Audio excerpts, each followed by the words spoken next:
CBS News Miami. Good afternoon and thank you for joining us. I'm Lauren Pastrana. Welcome to CBS News Miami's 4 p.m. Quickcast. Let's take a look at today's top stories. Mayday, Giant 095, heavy engine fire. A frantic pilot calls for help the moment his cargo plane was faced with a major emergency. Take a look at this remarkable cell phone video posted on Only in Dade, where you can see that plane flying while the engine is on fire. It almost looked like a shooting star at one point with all the flames coming off in the back. Miami-Dade Fire Rescue said no one was hurt. Tonight, we'll hear from an aviation expert about how something like this could happen. CBS News Miami's Peter Dench will have that story at 5. Always alerting, always tracking. This is Next Weather. And taking a live look outside right now, finally the weekend, but what can we expect over the next few days? Looks like we got some rain a little bit ago, some raindrops there on the lens. Next weather meteorologist Dave Warren joins us now with, is the rain on its way out or is it sticking around? Yes, no, rain's on its way out. So yes, you can expect some showers. They're more so to the south, but we are seeing everything work its way through the area here. It's still pretty mild. Temperatures just above 70 degrees, 71 right now. The wind's turning northwest at 7 miles an hour. Showers pretty much through Miami-Dade and developing here in the Keys. In fact, a little heavier downpour in Key Largo and the upper Keys, but that'll push off there and continue to move to the east. Temperatures are into the mid to low 70s, but that is about to change because the clouds and the showers, well, they'll be clearing. And what's coming in from the north here, that is our concern next. Big drop in temperatures expected this weekend. Those showers clearing out, so we'll keep those rain showers in the forecast early this evening. There they go. They're diminishing by about 6, 7 o'clock. Temperatures remain right about 70 degrees. This thin line here, this is the front. Behind it, north wind, and there's the chill in the air here. 50s and 60s. That'll work its way south. We're expecting a big, quick drop in temperatures here that'll impact part of your weekend. I'll look at the timing, take you through the rest of the weekend with the extended forecast. It's 3 minutes away. All right, Dave, thank you. A suspicious fire is under investigation in Lauder Hill. The fire erupted at around 3:30 Friday morning along Northwest 42nd Terrace. According to Lauder Hill Fire Rescue, that fire started in furniture located in a 4th floor hallway. Arson investigators have been called out to figure out how it started. No one was hurt, but there are 24 units on that 4th floor. The deputy fire chief says everyone except a couple of families should be able to get back into those apartments. The Red Cross is assisting the impacted residents. And turning now to an update on a Miami-Dade police officer who was accused of sexual assault and kidnapping. Officer Miguel O'Malley appeared in court this morning. While there, the state decided to drop all the charges against him, though it's not clear why. The 32-year-old officer was originally accused of getting into a heated argument with his ex-girlfriend and then sexually assaulting her in her home last month. 2 Miami-Dade police officers are recovering after being shot by a suspected squatter. The officers were trying to clear a home in Southwest Miami-Dade when a man armed with a shotgun opened fire, and they shot back, killing him. While squatting is illegal in Florida, squatters still have certain rights. And according to one real estate attorney we spoke to, squatting is more common than you may think. He says you can't just call police to kick them out. You have to go through civil court and file a notice of eviction. The process typically takes about a month.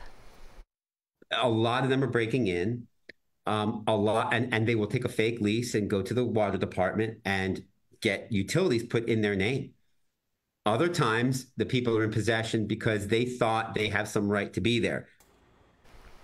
State legislators are working to crack down on people who occupy homes unlawfully. House Bill 621 could make it illegal for people to occupy homes if they don't present a notarized lease. A brazen bandit burglarizes not 1 but 2 homes back-to-back, and the crime is all caught on camera. Miami Shores police need your help in finding a man suspected of burglarizing the 2 homes. The break-ins happened on Tuesday morning. In surveillance video, the man can be seen wearing an Adidas sweater with a hoodie. If you know who he is, you're asked to call Miami Shores police.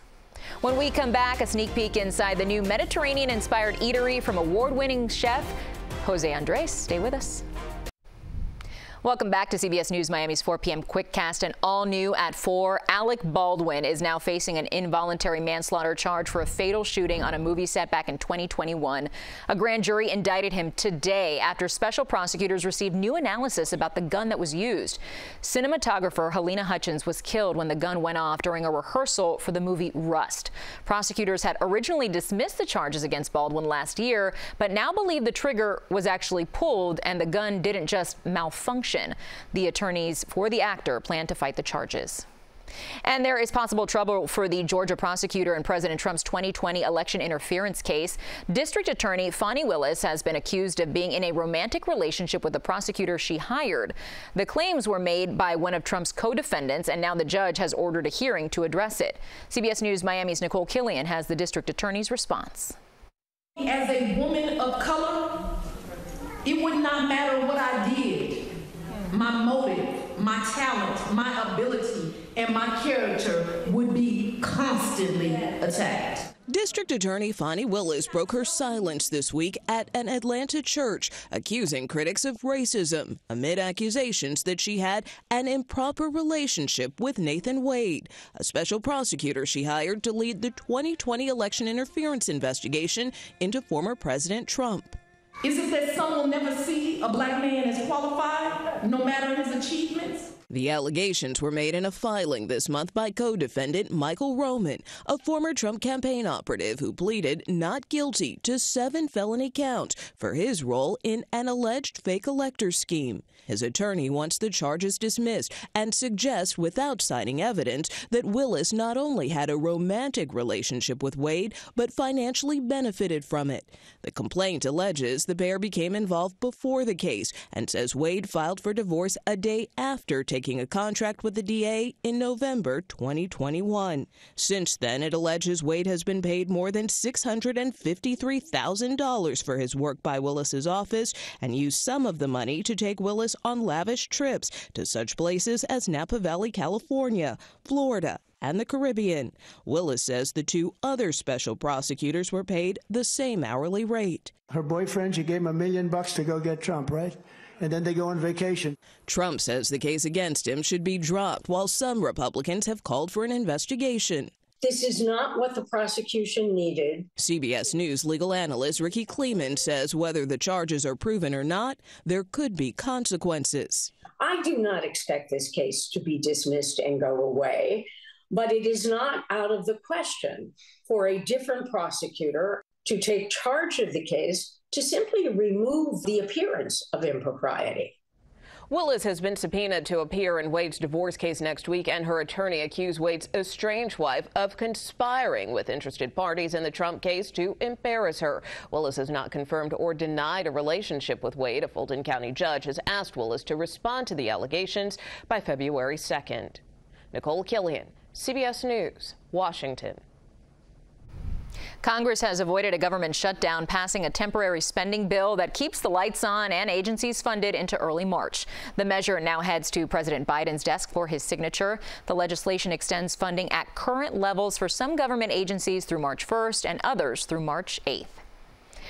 Happening tonight, Udonis Haslems will see his number 40 Heat jersey lifted to the rafters as the Heat honors his 20-year career. UD will become the 6th player in franchise history to have his jersey retired. The ceremony will take place during halftime of tonight's game against the Hawks. And Inter Miami will be back in action soon. Inter Miami embarks on a global preseason tour, which takes the team to El Salvador, Saudi Arabia, Hong Kong, and Japan.